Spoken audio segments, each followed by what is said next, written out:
Boa noite, meus amigos. Estamos aqui de volta. Como sempre, começamos invocando a Santíssima Virgem Maria, o Santo Padre Pio de Pietrelcina, para que roguem a Deus que nenhuma injustiça se cometa nesse programa. Queria aqui avisar a vocês que de 23 a 28 de maio de 2011, eu vou estar aqui proferindo em Colonial Heights, Virgínia, o curso Metafísica, a Estrutura do Ser, com o seguinte programa. Primeira aula, revisão histórica, metafísica de Platão, metafísica de Aristóteles, metafísica escolástica. Aula 2, revisão histórica, parte 2, a metafísica moderna, Descartes, Spinoza e Leibniz. A crise da metafísica moderna, Hume e Kant, Fichte, Schelling e Hegel, o abandono da metafísica no século XIX, a metafísica oriental e seu impacto no Ocidente no século XX, a fenomenologia e Martin Heidegger, a metafísica de Xavier Zubiri, a metafísica de Louis Lavelle. Aula 3. Juízos de existência e de necessidade. Necessidade e possibilidade. A metafísica como estrutura da possibilidade. O fundamento metafísico de todo conhecimento científico. Metafísica, teologia e vida religiosa. Aula 4. Ser e não ser. O infinito, o mundo dos princípios, a onipotência, o logos divino. Aula 5. A estrutura do cosmos. Linguagem divina, símbolos naturais e culturais. Aula 6. Eternidade e temporalidade, a imortalidade da alma, história e escatologia. Informações e inscrições pelo e-mail edui.ferro@uol.com.br ou pelos telefones 041 9974 4443 e 041 9650 9671 com o famoso senhor Edui com Y.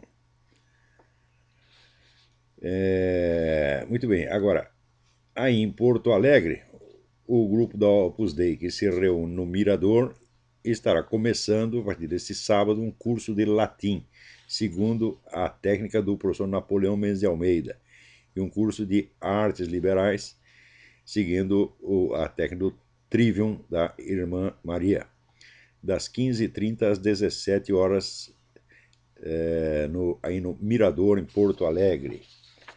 Também aqui recebemos uma carta da Marília Leite Martins Verri, da Livraria Cultura, expressando todo o seu contentamento com o caso aí que começou, mas não prosseguiu entre nós e a Livraria Cultura, tenha sido resolvido satisfatoriamente. Eu não sei quem foi que meteu aquela ideia na cabeça deles, mas de certo o mau conselheiro.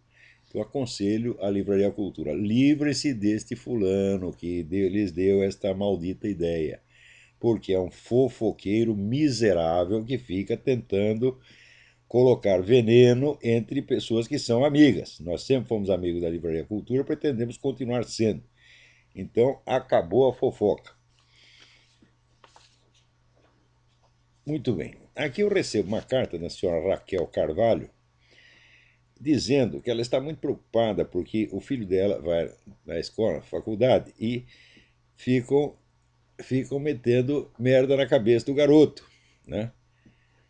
E a última que disseram para ele é o seguinte, é que a campanha dos cristãos contra os preservativos ajuda a disseminar a AIDS na África. Olha que dona Maria Raquel Carvalho, ela me pergunta o que fazer. Eu digo, é muito simples. Você peça para o seu filho, deve ter um computador, que ele vá à internet e procure a palavra Uganda. Uganda. Escreva Uganda e depois escreva AIDS. E você vai ver o que acontece. Uganda, quer dizer, é um país cujo presidente é católico e que instaurou lá uma forte campanha incentivando as pessoas ao sexo monogâmico, a não ficar trocando de parceiro toda hora. E é o único país do mundo que conseguiu uma vitória espetacular sobre a AIDS. Em Uganda, AIDS não é mais problema. Você conhece algum outro país onde AIDS não é problema? Então, Uganda, dona Maria Raquel, se o seu filho não sabe, diga para ele, Uganda fica na África. O único país que venceu a AIDS fica na África. Ô moleque besta!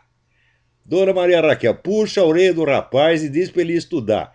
Se ele não quer estudar, pelo menos faça isso. Vai lá na internet e escreve assim, Uganda, U-G-A-N-D-A. Dá um espaço e escreve AIDS, A-I-D-S. Tá? E vai ver o que acontece. Pelo largar de ser burro e teimoso, talvez não seja burro, talvez tenha até um rapaz inteligente. Mas não adianta ter inteligente no Brasil, porque você vai lá para a escola e os caras liquidam com isso rapidamente. Né? Olha aqui, outra coisa.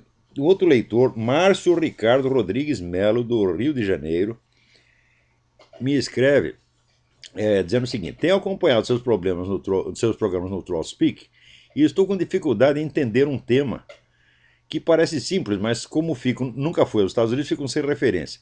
O que é o nacionalismo americano? Como se expressa? Onde se expressa? Né? Quem são os que estão a favor?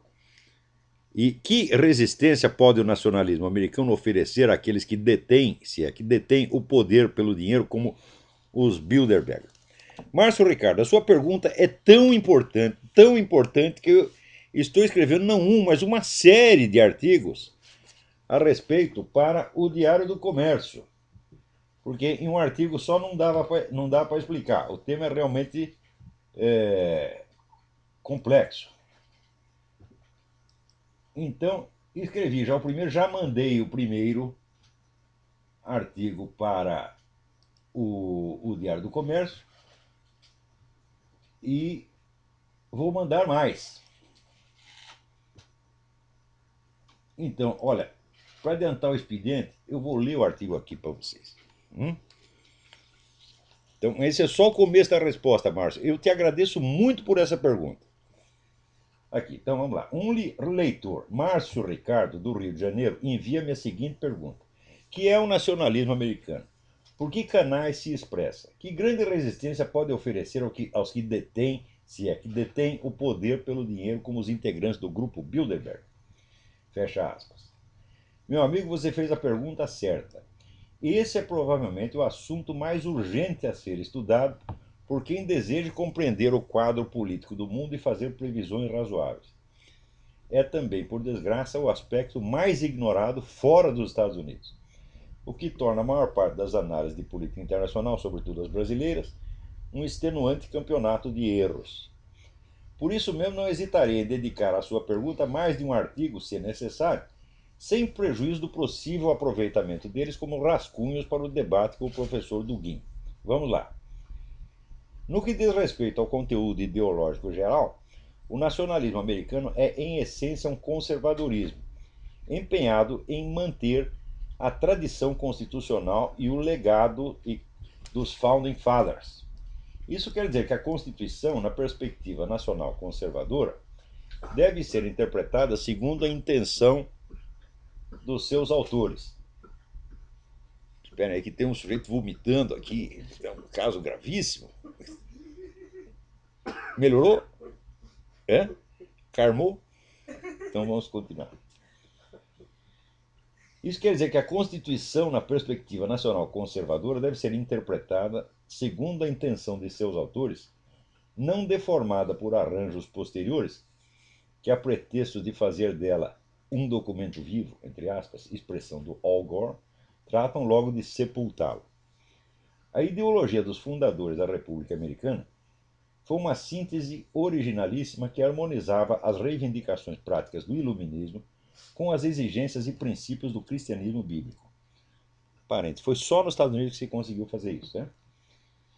A explícita inspiração cristã da Constituição e das leis americanas foi tão bem documentada nas 1000 páginas do livro clássico de Benjamin F. Morris, The Christian Life and Character of the Civil Institutions of the United States, de 1864, que qualquer tentativa de questioná-la ou relativizá-la é coisa de evidente má-fé.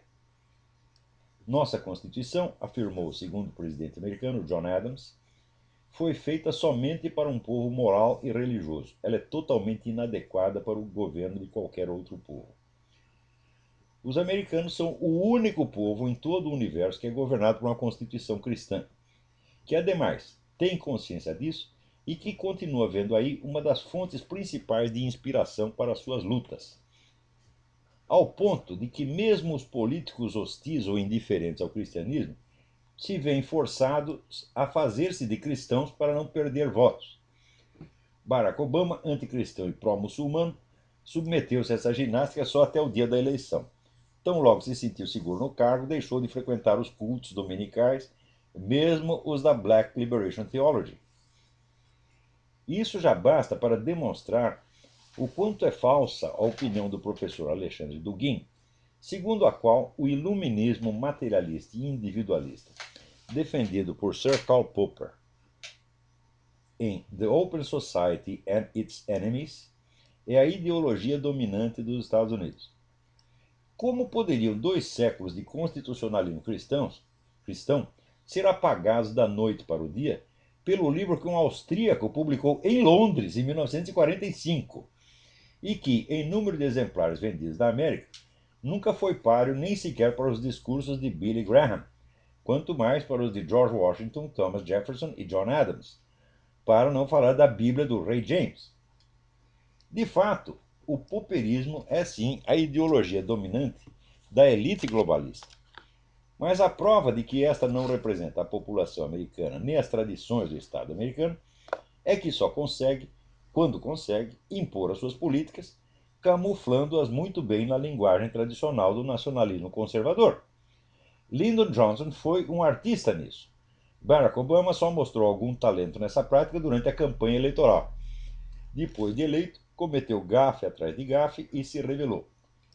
Se ao observador estrangeiro a visão duginiana do americanismo parece verossímil, é por uma razão que já mencionei 1000 vezes. O nacionalismo conservador é ainda a opinião majoritária entre os americanos, mas só tem público dentro dos Estados Unidos, e nenhuma projeção na mídia internacional amplamente dominada pela elite globalista e seus sócios na Europa e na América Latina. Quem quiser tirar a coisa a limpo, que venha aqui e acompanhe o debate político interno. A força do nacionalismo conservador é tanta que já consegue até estourar as manobras com que os globalistas vinham sutilmente, desde os anos 50, infiltrando gente sua no Partido Republicano, nominalmente a fortaleza dos conservadores. Chicoteado pelo movimento do Tea Party, o GOP, Grand Old Party, que é como eles chamam o Partido Republicano aqui, está em discreto, mas efetivo ritual de autodepuração. E quanto mais se livra de traidores e vendidos, melhor o seu desempenho nas eleições. Muito bem, isso aí, Márcio Ricardo, é só o começo. Ainda tem muita explicação para dar. Por exemplo, nos últimos 40 anos, você só vê o debate político encaminhado nas seguintes direções. Ou você é a favor do controle da economia pelo Estado, ou você é a favor da total liberdade de mercado e você acha que a simples liberdade econômica vai resolver todos os problemas. Então, ou você é um progressista, entre aspas, ou é um liberal, entre aspas, na terminologia brasileira. Nos Estados Unidos é inverso, chama-se esquerdista, chama-se liberal, e os que no Brasil se chama de liberal, aqui se chama de conservativo. Então, só há essas duas correntes, só isso aparece na mídia. Porém, os Founding Fathers já tinham descoberto uma maneira completamente diferente de enxergar o problema. O Estado deveria interferir muito pouco na economia, mas a liberdade de mercado encontraria os seus limites através da função controladora da cultura e da religião. Então, quer dizer, o que deve refrear os abusos do capitalismo não é o Estado, é a sociedade organizada através das igrejas, das escolas e da pressão da opinião pública. Então, essa falsa opção que existe, ou é total liberdade de mercado, ou é o Estado controlando, George Washington, John Adams e Jefferson já tinham descoberto a solução desta merda faz 200 anos, porra! Hã? Porque a gente sabe que se você libera totalmente a economia, então Logo, logo, essa liberdade econômica se destrói a si mesma através da constituição de monopólios, quer dizer, o fenômeno que eu chamo dos metacapitalistas. São os caras que ficam tão ricos, mas tão ricos, mas tão ricos, com a liberdade de mercado, que no fim eles acabam controlando o mercado inteiro. Então é uma liberdade que se suicida. Tá certo? E por outro lado, se o Estado interfere na economia, o que acontece? Né? Você cria uma casta de beneficiários do Estado, tá certo? Uma casta de vagabundo, de chupim, de vigarista, que fica só vivendo de imposto e a economia vai para o buraco. Então, parece que só tem essas alternativas o cérebro do mundo está empacado entre essas duas opções igualmente idiotas. Vai fazer 40, 50 anos, especialmente no Brasil. No Brasil não se discute outra coisa a não ser isso. É liberdade de mercado e intervencionismo. Os Founding Fathers já tinham entendido que o elemento controlador da economia não é o Estado, é a própria sociedade. E é por isso que John Adams dizia: esta Constituição ela só serve para um povo moral e religioso. Por quê? Porque ela refreia a intervenção do Estado na economia e, portanto, dá terreno livre para os capitalistas fazerem o que quiserem. O que quiserem, não. O que a sociedade permitir que eles façam. Porque existe uma fiscalização, uma cobrança moral muito grande. Tanto que aqui nos Estados Unidos, aqui é o único país do mundo onde doar dinheiro para universidades, igrejas, instituições de caridade, etc., etc., é obrigação estrita de qualquer sujeito que tenha dinheiro no bolso. E se ele deixa de fazer isso durante os 2 ou 3 anos, o pessoal começa a olhar torto para ele e não consome mais os produtos dele, não põe mais dinheiro no banco dele e começa a boicotar os desgraçado. Então, existe um mecanismo controlador da economia. Esse mecanismo é a cultura, a religião e a moral. Os caras já tinham descoberto isso 200 anos atrás. E é a única coisa que funciona. Então, é um controle, às vezes até bastante drástico, da economia, mas é uma coisa que não aumenta o poder do Estado. Porque você querer diminuir o poder dos capitalistas para dar poder mais para o burocrata, pô, meu filho, isso aí é você escolher entre Beelzebub e Satanás, isso é coisa de maluco. Então tem que ter um terceiro fator que é mais poderoso do que os dois juntos. O que é mais poderoso que os dois juntos? A sociedade inteira, a opinião pública, né? E aquilo que o próprio Antônio Gramsci depois viria a chamar sociedade civil organizada. O negócio da sociedade civil organizada já existia aqui nos Estados Unidos desde 1800, através o que fez os Estados Unidos, o que criou os Estados Unidos, foram as igrejas e as escolas que as igrejas montavam do lado. Então, através, vamos dizer, dessa influência cultural, eles moldavam a sociedade de tal maneira que capitalista nenhum, por mais dinheiro que tivesse, conseguiria passar além de certos limites. Existe o famoso caso do John D. Rockefeller, vejam vocês. Havia uma greve numa das minas, acho que era uma mina de prata, sei lá, do John D. Rockefeller. Não me lembro onde também, faz tempo que me contaram a história. E teve uma greve e ele mandou a polícia lá, a polícia fuzilou os grevistas e matou um bocado de grevista. Do dia para a noite, o John D. Rockefeller virou o inimigo público número 1. Ele não podia sair na rua, que as pessoas cuspiram nele. Todo mundo começou a retirar dinheiro que estava depositado nos bancos do Rockefeller. Parou de consumir produtos que eram das fábricas do Rockefeller. Daí o Rockefeller, desesperado, contratou um sujeito chamado Edward Bernays, que aliás era genro do Dr. Freud, né? E que era um grande especialista em propaganda. E fez uma campanha de mais de 20 anos para limpar a sua imagem. Deu um trabalho miserável. Né? No fim ele conseguiu. Como é que ele conseguiu? Ele teve que começar a contribuir para as igrejas, contribuir para o hospital, contribuir para a universidade, fazer caridade para tudo quanto é lado, e depois de 20 anos, então limpou a imagem do sujeito. E os Rockefellers então voltaram a ter, vamos dizer, uma posição de prestígio nos Estados Unidos, mas deu muito trabalho e custou muito dinheiro, custou muito o sacrifício deles. Não digo que esse sacrifício tenha chegado a pagar o imenso crime que cometeu, mas bastou para que a população, no fim de 20 anos, o perdoasse. Isso para você ter ideia do poder da fiscalização moral exercida pela sociedade.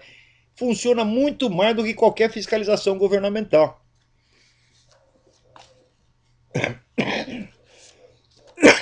Muito bem. Então, o nacionalismo americano.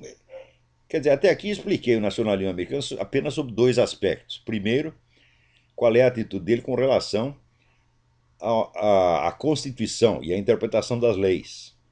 Né? Então, a interpretação, segundo eles, deve ser prevalecer a interpretação original e não uma outra inventada. Porque é muito fácil você pegar um texto e você modificar completamente o sentido dele. Era isso que os filhos das putas estavam tentando fazer aqui através dos juízes. Eles inventaram uma teoria de que o juiz pode interpretar do jeito que ele quiser a Constituição e as leis, pode modificar o sentido das leis, e no fim o juiz vira um legislador, o que é uma coisa absurda, o que destrói completamente a ordem jurídica. Mas estamos tentando fazer isso aqui. Essa briga ainda não está resolvida. Ainda tem muitos juízes que se pretendem legisladores e tem outros juízes que acham que esses primeiros são verdadeiros criminosos. A briga aqui é muito feia, mas nós podemos dizer que o nacionalismo conservador, vamos dizer, na mais modesta das hipóteses, ele domina 50% da opinião pública, o que não é pouca coisa. E tem muita gente, vamos dizer, de dinheiro e que tem poder e que apoia esse movimento. Agora, o principal, vamos dizer, é realmente a contribuição popular, porque aqui todo mundo contribui. Eu recebo aqui diariamente 30 pedidos de contribuição para várias instituições, para movimentos. O americano contribui mesmo, não só contribui, como, veja, faz trabalho voluntário. Metade da população americana faz trabalho voluntário. É a velhinha que vai lá tricotar sapatinho para as crianças pobres, né? Primeira semana que eu cheguei aqui, entrei na igreja, me convidaram para ir na igreja metodista, eu chego lá e estavam fazendo uma coleta de dinheiro para quem? Para os meninos de rua do Brasil. Olha só, vai fazer uma coleta para os meninos de rua do Brasil? No Brasil. Ninguém dá merda nenhuma, porra. Agora aqui os americanos, vocês tendo o chapéu, todo mundo põe dinheiro lá. Então, vamos dizer, esta militância da moral, né, em favor, vamos dizer, do bem, da felicidade humana, etc., é uma das constantes da sociedade americana e é o que explica o verdadeiro sucesso disso aqui. Não é nem o governo mágico que vai resolver todos os problemas e nem os capitalistas geniais que, exercendo a sua liberdade ilimitada, né, vão produzir riqueza e com isso resolver todos os problemas. Isso aí são duas falácias, duas mentiras. Quer dizer, o liberalismo radical e o intervencionismo estatal são duas mentiras. O John Adams tinha razão. Uma Constituição que estatue a liberdade de mercado só pode funcionar onde tem um povo moral e religioso, porra. É que vai impor limites naturais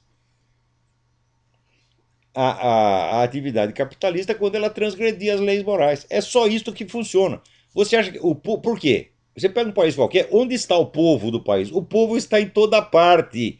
E o governo não pode estar em toda parte, porque se ele estiver em toda parte, ele vira o inferno.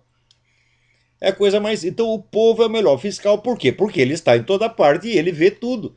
E ademais, quando vem o prejuízo, é no bolso dele. Então ele sempre sabe onde está doendo.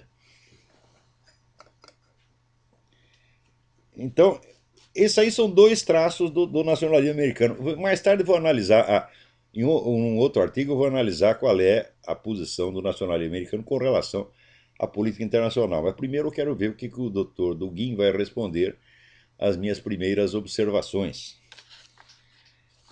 Recebi uma carta. Oh, peraí, tem alguém na linha. Alô, quem é? Alô? Não tem ninguém falando nada. Está mudo como um poste. Então, olha, essa semana tem tanta coisa interessante aqui. Olha aqui. A Universidade Northwestern, nos Estados Unidos, resolveram dar uma lição de educação sexual ao vivo. Botaram lá um casal, né, trepando, né? E a mulher ou teve ou fingiu muito bem um orgasmo, né? Não botaram aqueles eletrodos que o Dr. Masters e Virginia Johnson colocavam eletrodos para medir o orgasmo. Ali não tinha, era só controle visual.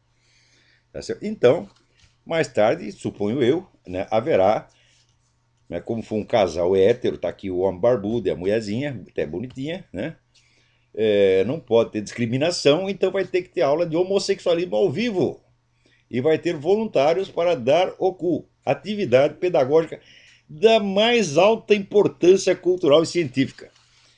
No Brasil já tem, né, a lista de voluntários, já deve ter uns 10 milhões na fila. É,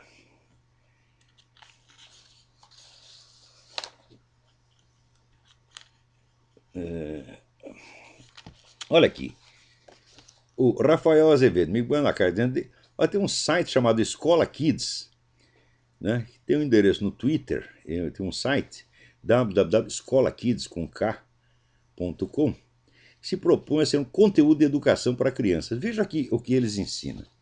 Os cubanos viviam em péssimas condições, sem saúde, sem escolas e sem emprego. E os Estados Unidos contribuem cada vez mais com o sofrimento dos cubanos. Daí Che conheceu Fidel Castro, líder do exército revolucionário cubano, e junto com os outros companheiros expulsaram os estadunidenses da ilha. A paz voltou a reinar na ilha. As crianças voltaram para a escola, os pais voltaram para seus empregos, os cubanos puderam ter uma vida mais digna. Ai, meu saco! Porra! Cuba praticamente não tinha analfabetos, já tinha o melhor serviço de saúde da América Latina, tá certo?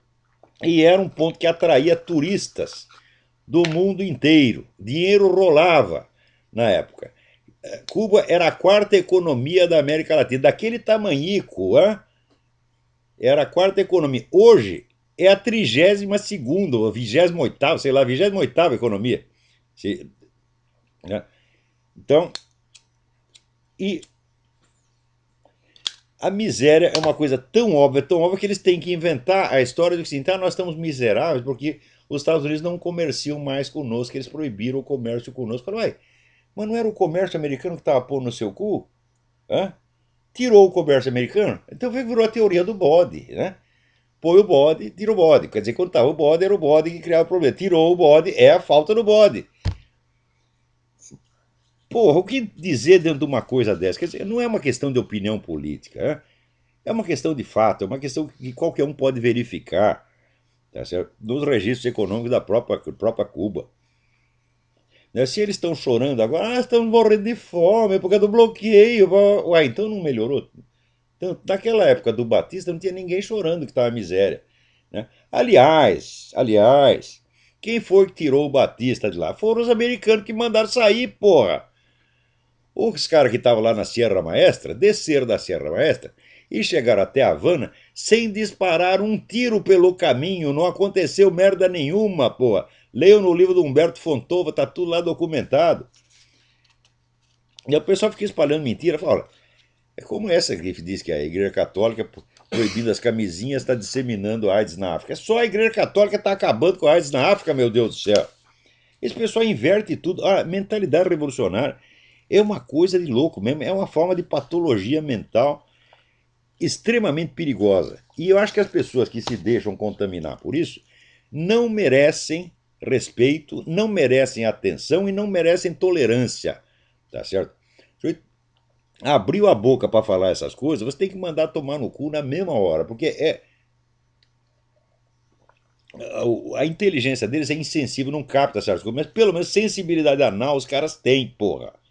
É? Então você deve se dirigir a ele pelo único órgão sensitivo que eles têm. Aliás, tem dois: tem o cu e tem o bolso.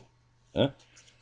Então, ou você manda o sujeito tomar no cu, ou você faz ele gastar dinheiro para essa causa na qual ele diz acreditar. Porque, olha, você já viu algum militante comunista ou socialista que quer fazer a revolução e depois da revolução vencer, voltar para casa e ser apenas um operário, um cidadão comum? Não.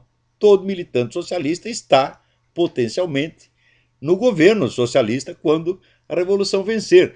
Então são muito espertinhos. Olha, se você acha que a sociedade vai ser tão boa para os pobres, por que você não quer ser um dos pobres depois que a revolução vencer? Por que você quer ser ministro, deputado, comandando o exército?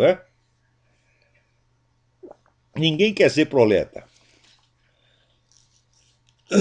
Aqui recebi uma mensagem do Demetrius Surdi. Ele: estou coordenando um grupo força-tarefa para a transcrição dos seus programas de rádio ThroatSpeak. Estamos em 8 membros reunidos no Google Groups e já organizamos uma planilha listando todos os seus programas e anotando as transcrições já realizadas. Pois bem, ontem mesmo um rapaz me procurou, pois ele estava transcrevendo e ficou sabendo da nossa existência através de um amigo que lhe contou que havíamos nos organizado. Por isso, eu gostaria de fazer um pedido para evitar que alguns colaboradores perdidos trabalhem isolados sem referência e acabem fazendo transcrição que outros já fizeram. Seria muito oportuno que todos entrassem em contato com o Demetrius através do e-mail Demetrius com U Surdi, portanto 2 S, Demetrius Surdi, tudo junto, sem ponto. Demetrius Surdi, S-U-R-D-I, @gmail.com. Agora, eu fico muito grato por essa atenção que vocês estão dando e acho que o seu trabalho merece a maior consideração e respeito. Mas eu quero fazer uma advertência. Nem tudo que eu disse nesse programa merece transcrição. Você, por favor, não façam seleção inteira. Vocês selecionem aquilo que onde tem uma explicação mais detalhada de alguma coisa, transcrevam essas partes. Agora, uma coisinha isolada que eu falei aqui a respeito, né? Por exemplo, comentários a respeito da bunda do Dr. Paulo Giraldelli, né?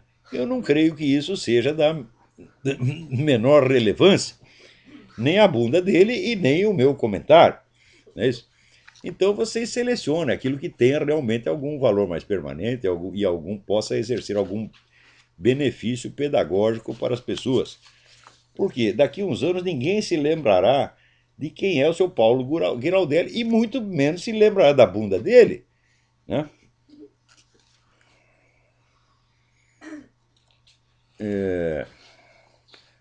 Aqui, Gilead Daniel me escreve perguntando. E aqui, tenho aberto meus olhos para toda essa coisa maligna chamada de novo governo global, onde a lei marcial reinará, haverá apenas um líder. Mas, por favor, eu gostaria da sua opinião sobre o seguinte ponto. Quanto tempo você acha que levará esse governo para que esse governo se instale totalmente? Olha, o governo global já está instalado, tá certo? Você vê aqui, se você pegar todas as leis que foram promulgadas no Brasil nos últimos 10 ou 15 anos, todas vieram prontinhas da ONU. Tá certo? E, ademais, inventaram novas técnicas de governo que passam por cima da discussão parlamentar. As decisões são tomadas através de decretos administrativos. Quer dizer, quem governa agora são diretores de departamento, a coisa não passa pelo parlamento, não é discutida, nem nada. E eles estão impondo essas coisas no mundo inteiro. A coisa já está organizada, ela só está, vamos dizer, só não está oficializada. Mas um governo mundial de fato já existe, né? Aliás, existe até 3. Né? Tem um que domina aqui o Ocidente, tem outro que domina lá a Rússia e a China, e o terceiro domina o mundo islâmico. Em todos esses lugares você tem um sistema totalitário já montado. Quando eles brigam entre si, é sorte nossa, né? Porque onde tem conflito, você sempre tem uma margem de manobra que você pode aproveitar. Mas quando eles entram em acordo e quando eles ficam amiguinhos, aí o negócio complica, gente. E isso é que é a coisa mais interessante da história. Porque o professor Dugin, ele no nosso debate lá, ele está dizendo que existe esse esquema globalista, que é popperiano, iluminista, materialista, essa coisa toda. E ele diz que esse é o inimigo do esquema russo-chinês. Isso é mentira, gente. Esse pessoal globalista está favorecendo a Rússia e a China há mais de 60 anos. Você vê, nos anos 50 já houve aqui uma comissão do Congresso americano, comissão parlamentar de inquérito, comissão REESE, R-E-E-S-E, que investigou a atividade das grandes fundações bilionárias, financiada por Rockefeller, Morgan, por toda essa turma globalista. E comprovou acima de qualquer possibilidade de dúvida que esse pessoal estava fomentando tudo quanto é tipo de atividade comunista nos Estados Unidos. Esse pessoal sempre trabalhou contra os Estados Unidos. Depois que acabou a União Soviética, o que eles fizeram? Eles fizeram tudo para restaurar a economia dos países comunistas. soltaram dinheiro para a China. Então o investimento que houve na China foi uma coisa monstruosa. A economia chinesa não existiria se não fosse essa turma globalista. Agora, como é que você vai dizer que os globalistas são os inimigos dos chineses? Oh, meu Deus, vocês não são os inimigos dos chineses. Eles são os patrões e sócios do chinês, porra. Então, esse esquema do professor Dugin, em vez dele liquidar o globalismo ocidental, ele vai liquidar os Estados Unidos e o nacionalismo americano.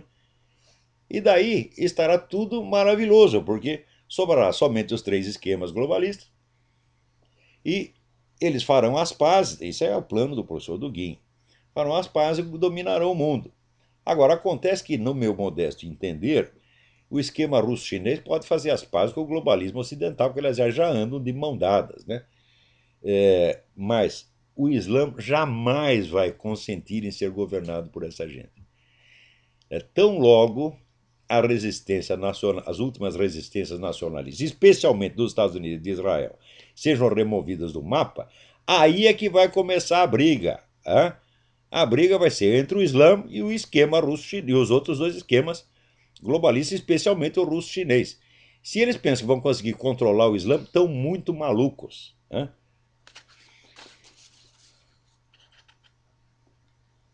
Então aqui, ó, Kissel Goldblum diz: falo aqui do Rio de Janeiro. O Obama vai fazer um discurso aqui na Cinelândia. O que você acha disso?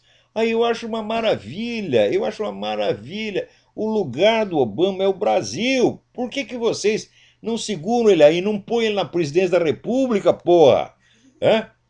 O lugar do Obama é o Brasil. Eu, cada vez que olho o Obama, eu penso assim: o mundo brasilianiza-se. Né? Porque ele inaugurou nos Estados Unidos um gênero de picaretagem que não existia aqui. Né? Picaretagem normal aqui é a seguinte: é um presidente que favoreceu lá, quer dizer, indevidamente uma empresa, uma coisa assim, acontece de vez em quando. Mas o Obama, emergente, o Obama chegou na presidência sem apresentar um documento. Ninguém sabe a história dele, ele proibiu a investigação da história dele, quer dizer, ninguém sabe que é o presidente dos Estados Unidos. Né? Então, isso aqui, num país que sempre foi o país da liberdade de imprensa, um país onde tudo se discute, um país onde tudo se sabe, é um prodígio de, de vigarice como nunca houve. Então, se a juntar esse esquema de ocultação do Obama com o mensalão, você já pensou o dinheiro que essa turma vai ganhar? É um negócio incrível, pô. Quer dizer, o Obama deveria receber uma carteirinha de sócio remido do mensalão. Tá? E governar o Brasil de parceria com Dona Dilma. Né? Pelo menos a história da Dona Dilma se sabe. A gente sabe que ela roubou o dinheiro lá do Ademar, ninguém sabe o que fez com o dinheiro até hoje. Né? Ai, ai, ai. Aqui, Ana Elisa me pergunta: eu sou de Curitiba e estou cansada desse governo e toda a palhaçada que estamos submetidos. Eu, meu marido e minha filha estamos tentando ir embora de uma vez por motivos de revolta e asco com o governo brasileiro. E achamos que o Canadá talvez ofereça boas oportunidades. O que o senhor acha? O Canadá é o país preferencial para o imigrante, porque o Canadá é um país enorme que tem tudo menos gente. Tem espaços vazios imensos e o governo oferece tudo quanto é facilidade. Se você topar ficar nas regiões mais frias e mais afastadas, que são maravilhosas, e onde você tem tudo. Né? Quer dizer, agora, com o negócio de frio, toma cuidado, porque brasileiro não sabe o que é frio. Né? Eu lembro quando a primeira vez que eu viajei para a Romênia, eu comprei um casacão lá em Porto Alegre, cheguei na Romênia com o casacão, e eles falaram: você tem roupa de frio? Eu falei: tenho, tá aqui, mostrei meu casaco. Todo mundo, que. Começaram a rir da minha cara. Falaram: isso aí é roupa de verão na Romênia, meu filho. Você vai morrer com esse negócio. Daí eles compraram lá umas roupas para mim que não era roupa, era uma embalagem. Entendeu? É um negócio todo acolchoado, que você fica lá dentro parecendo uma bola de futebol. Né? Então, quando vocês forem para o Canadá, vocês não acreditem em roupa de inverno brasileira. É só isso que você tem que fazer. Agora, o inverno não é ruim, o inverno não é desconfortável e, sobretudo, o inverno é maravilhoso. Visualmente falando, é assim, é como um sonho. Pode ter certeza, vocês indo para o interior do Canadá, vocês vão ficar em algumas das regiões mais belas do mundo. Né? Então, outra coisa, você indo para o Canadá, você pode entrar e sair do Canadá para vir aqui para os Estados Unidos a hora que tu quiser. Então tu vem aqui, assiste meus cursos, Visita a gente. Então, parabéns por essa sua decisão.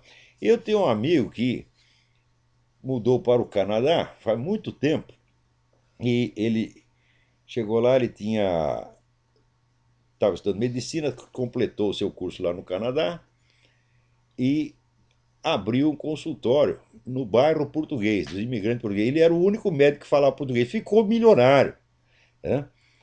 E daí mudou aqui para os Estados Unidos, né? Tá morando na Califórnia, no Bem Bom. Espero que vocês tenham sorte idêntica. Tem alguém na linha aí? Alô, quem é?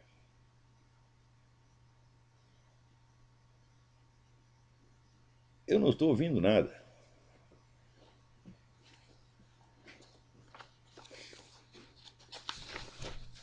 Né? Alguém me manda aqui de novo aquele escrito do Dr. Paulo Giraldelli, né, em que ele dizia que eu, como sou um analfabeto autodidata, eu não entendo porra nenhuma de Platão, tanto que eu tinha dito que os filósofos são, segundo Platão, são amantes de espetáculo, quando na realidade Platão opunha os filósofos aos amantes de espetáculo. Vou falar aqui, Paulo Giraldelli, não é isto. Platão diz que os filósofos são amantes de espetáculos e as outras pessoas também são amantes de espetáculos. Só que uns gostam do espetáculo das aparências e outros do espetáculo da verdade. É isso que Platão diz. Ele, não, você é um autodidata, não sabe merda nenhuma, papapá. Né? Daí eu peguei o texto grego original. Publiquei o texto. Daí o filho da puta não deu o braço a torcer. Falou, bom, então se você tem mais autoridade em Platão do que o próprio Platão escrevendo em grego, então não tem jeito, meu filho. Eu e Platão estamos derrotados. Você é o campeão. Isso já faz mais de 2 anos que aconteceu e a coisa ainda circula, porra! Né? Outro aqui me mandou um negócio que diz que a professora dele, que deu lá Foucault para ele ler, né? Então, Foucault, Zé Guilherme Melchior, né? Aquelas coisinhas de sempre, que é leitura para criança, né? E daí ele falou, não, e Mário Ferreira dos Santos? Ela falou, quem é Mário Ferreira dos Santos? Ele disse, não, o Olavo de Carvalho diz que é o maior filósofo brasileiro. Falei, não, o Olavo de Carvalho é um cara que acha que é filósofo, mas ninguém leva ele a sério. Pá, pá, pá. De puta que pariu. Quer dizer, essa mulherzinha analfabeta, eu nem tô achando a carta aqui, eu gostaria de dar o nome do filho da puta. Né? Mulherzinha analfabeta que leu 5 livros, leu aquelas besteirinhas que eu lia quando tinha 18 anos. Ela leu aquilo lá e acha que é alguma coisa. Ô dona, porra! Quer discutir filosofia? Vem aqui, vem. A senhora não aguenta 2 minutos, a senhora não sabe bosta nenhuma, vocês são um bando de vigarista, porra. Né? Agora aqui, o outro também, aqui, o Tiago Cadedo. Ele diz que, aqui as leituras, né? Nas aulas da filosofia aprendi sobre Descartes e depois vieram Locke e Hume. Foi só. Sociologia, Marx, Weber, Engels e Francis Fukuyama. Puta que pariu! Quer dizer, mas isso aqui é leitura de jornalista. Isso é coisa que se discute em jornal, meu Deus do céu. Isso não é assunto para você discutir seriamente num curso de ciências sociais. Isso não basta para um curso de ciências sociais, nem para filosofia, nem coisa nenhuma. Né? Daqui, em matéria de comunicação e cultura, a Escola de Frankfurt, Humberto Eco e Edgar Morin. Eu digo, mas escuta, mas esta sopinha rala que vocês oferecem, isso aí não basta para preencher uma inteligência, basta para preencher a cabeça ou o cu do seu Paulo Giraldelli. Né? Mas para uma pessoa que queira cultura, não é daí, aqui diz o Tiago. Não, daí eu comecei eu mesmo, tratando de ler Goethe, Shakespeare, Dostoiévski, Nietzsche, Schopenhauer, os estoicos, Platão, Aristóteles, Santo Agostinho, Pascal, Lutero. É assim que se faz, Tiago. Pô, você tá virando um homem de cultura. Agora aqueles seus professores não. São tudo vigarista analfabeto, pô. Né? E o que eles pensam, vamos dizer, a meu respeito, eu digo, eu tô tão preocupado com a opinião deles, ó, tô até tremendo aqui, ó. Porra, ela acha que eu não sou filósofo, puta merda, não vou dormir de noite. Ah, porra, acho que eu tenho tempo para perder com vagabundo, com criança metida. Vamos ver o que mais temos aqui. Olha, preciso contar aqui para vocês o seguinte. Quando eu estava na Colômbia, um dia eu estava lá num clube, um clube chiquíssimo, e me pediram para fazer uma conferência lá, fazer um círculo de debates ali, né? Fazer uma apresentação para um círculo de pessoas. Daí me disseram que no clube não podia fumar. Daí eu já mandei todo mundo tomar no cu, falei, não posso fumar, também não posso falar. Né? Eu estou falando aqui até de graça para vocês, não podem fumar, ah, uma merda. Daí se reuniu lá um grupo de sócios do clube e decidiram ir comigo até um restaurante que tivesse mesinha na calçada para a gente poder conversar ali, eu fazer a minha apresentação ali, né, e fumar o quanto quisesse. E no meio tinha lá um cidadão, um homem gordinho, muito chique, muito elegante. E eu achei que fosse um desses empresários que, por ter dinheiro no bolso, acha que sabe tudo. E eu pensei, esse cara vai me dar trabalho. Mas quando comecei a conversar com o sujeito, vi que era um homem informadíssimo, inteligentíssimo, muito sincero, um verdadeiro batalhador. Ele era o advogado de uma comunidade muito especial que tem na Colômbia, que é uma população de camponeses, todos pretos, que foram expulsos da sua região pelas Farc. As Farc achou que precisava lá da área e mandou os caras tudo sair correndo. Saíram todos, não tendo para onde ir, foram tudo para Bogotá e estão lá vivendo de pedir esmola. E esse senhor, que se chama Fernando Vargas Quemba, era o advogado dessa gente. E estava conseguindo algumas, né, vitórias a favor deles, conseguindo que o governo lhes desse uma assistência, uma coisa assim. Muito bem. Aconteceu que, uns 10 dias atrás, uma semana, né, um outro cidadão colombiano ilustre, que é o coronel Alfonso Plazas, foi beneficiado por uma entrevista que foi dada pelo médico legista que estava examinando os cadáveres dos reféns que ficaram no Palácio da Justiça em 1985, quando o negócio foi invadido por terroristas, a mando de um narcotraficante que diz: olha, vocês vão lá, invadem, tocam fogo naquele negócio e queimam os arquivos. Então eles invadiram o Palácio da Justiça, foram lá no andar dos arquivos e tocaram fogo e tudo. Morreu gente pra caramba. O exército foi chamado para desalojar os sujeitos de lá.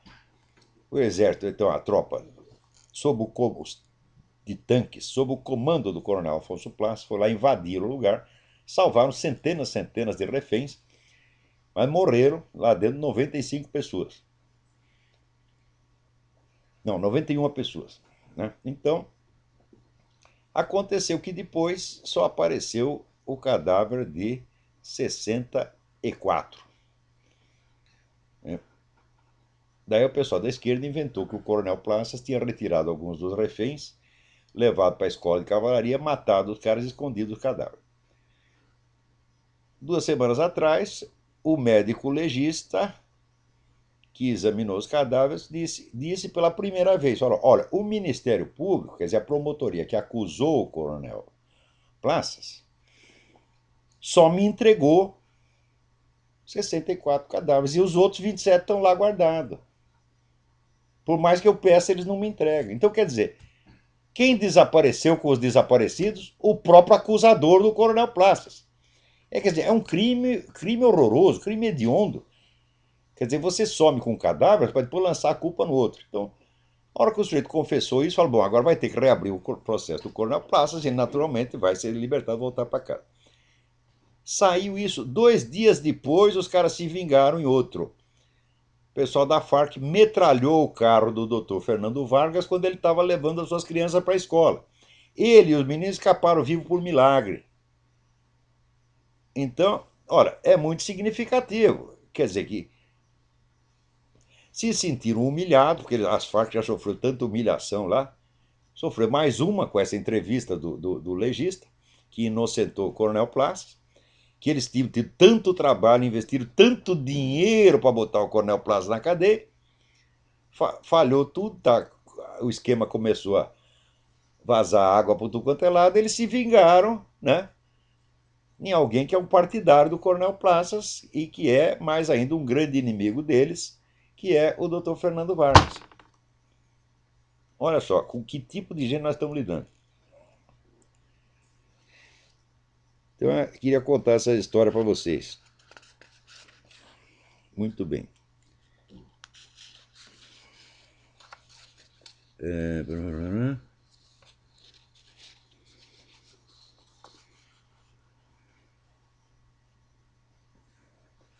Aqui tem uma carta do Lenilton Morato. A carta é muito interessante, mas não vai dar para responder aqui porque é muito comprida.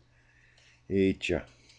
Agora, tem aqui um deputado que está propondo o desarmamento da PM de Goiás. Puta que pariu! Hã? Quer dizer, ele quer que os caras vão lá. Logo Goiás, meu Deus. Ele quer que lá que os caras vão enfrentar os narcotraficantes, né? Com florzinha. É o dia da paz, né? Nós somos da paz, somos da paz. Olha, eu também sou a favor do desarmamento. Sou a favor do desarmamento dos narcotraficantes, dos bandidos. E sou a favor do desarmamento dos deputados. Eu acho que todo deputado ou senador deveria ser proibido de portar armas e proibido de contratar guardas armados para a sua segurança. É? Se você não quer brilhar, você não quer ganhar dinheiro do Estado, tu arrisca a vida, seu filho da puta. Olha aqui. Cadê o nome do cara? Tem aqui. Pô, não acho o nome desgraçado aqui. Eu não sei quem é o deputado, mas olha aqui o seu deputado. Peraí, tá. É. Olha que a coisa foi aprovada na Comissão de Constituição e Justiça da Assembleia de Goiás. O deputado. E o cara é Major Araújo. Major Araújo vai tomar no olho do seu cu, saia você desarmado. Hã? Após que você tenha o seu segurança lá, tudo quanto é deputado tem lá seu segurança contratado.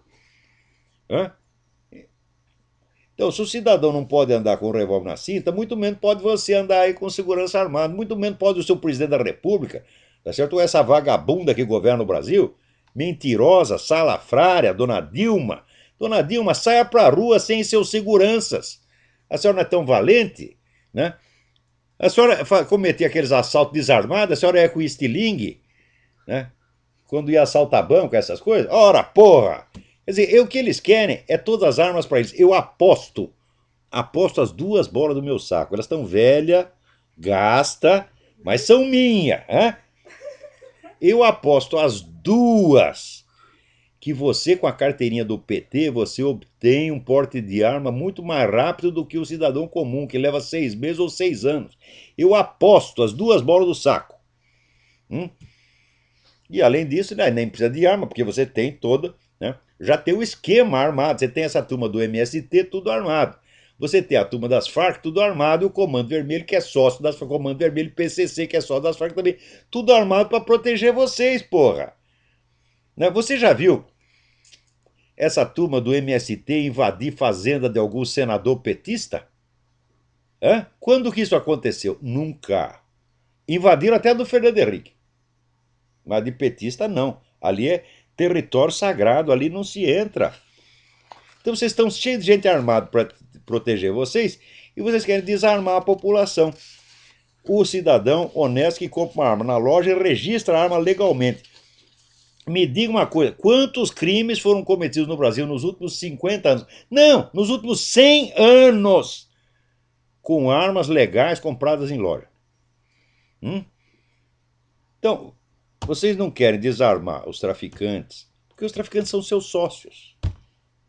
Agora, o povo está se submetendo a esta humilhação na mão desses desgraçados. E ainda tem, vamos dizer, na elite falante, que teria obrigação de esclarecer o povo que está acontecendo, ainda tem filha da puta como esse Arnaldo Jabor, né, que tão logo ele vive descendo o cacete no PT. Tão logo o PT ganhou a eleição, no dia seguinte ela aparece puxando o saco da presidenta. O que é isto? Isso é total falta de vergonha, total falta de caráter, porra. E ainda tem gente, olha, tem gente até nas Forças Armadas que me manda os artigos do Arnaldo Jabor. Olha que belo artigo do Arnaldo Jabor. Belo caralho, o Arnaldo Jabor não sabe escrever, meu Deus do céu. Escreve muito mal e só fala besteira e mente demais. E, além disso, é um homem vacilante, é um covardão, que tão logo ele vê que alguém tem poder, né, ele já começa a sentir um frisson anal, você tá entendendo? E começa a puxar saco imediatamente e acha tudo divino, maravilhoso. Então não me venham com artigo de Arnaldo Jabor, não me venham com artigo de João Ubaldo, não me venham com artigo desses antipetistas de ocasião, como o João Ubaldo, né, reclama aí, por exemplo, do politicamente correto, mas na hora que o PT chega lá com um manifesto a favor de Hugo Chávez, ele assina imediatamente, Por quê? Porque ele não quer perder a sua posição, não quer perder o apoio do seu círculo de amigos e cupins. No Brasil é todo mundo assim, pô. Só tem covarde, só tem filha da puta. Né? Agora, já disse e repito, eu só não tenho vergonha de ter nascido no Brasil porque eu não tenho culpa. Eu já disse, eu sou um pobre espermatozoide que foi atirado de Portugal, ao outro lado do oceano, e foi cair aí no Brasil sem saber onde estava. E acordei lá, o espermatozoide, coitadinho, acordou lá, como é? Oncotô do Covim Pocovô. Hã? Então não tenho culpa nenhuma desta merda. Agora eu estou tentando fazer alguma coisa para restaurar a honra desse país. Eu e mais meia dúzia de cara. Deve ver se pelo menos restauramos a nossa honra na esfera da cultura. Né? Ó, o caso do Dr. Fernando Vargas, eu estou contando aqui num artigo que eu nem sei se já saiu ou não saiu. Acho que não saiu ainda, vai sair no Diário do Comércio com o título Os Desaparecidos de Bogotá. Os desaparecidos estavam aparecidos. Ai, ai, ai. Então, eu acho que o nosso tempo acabou. Por hoje é só. Até a semana que vem. Muito obrigado.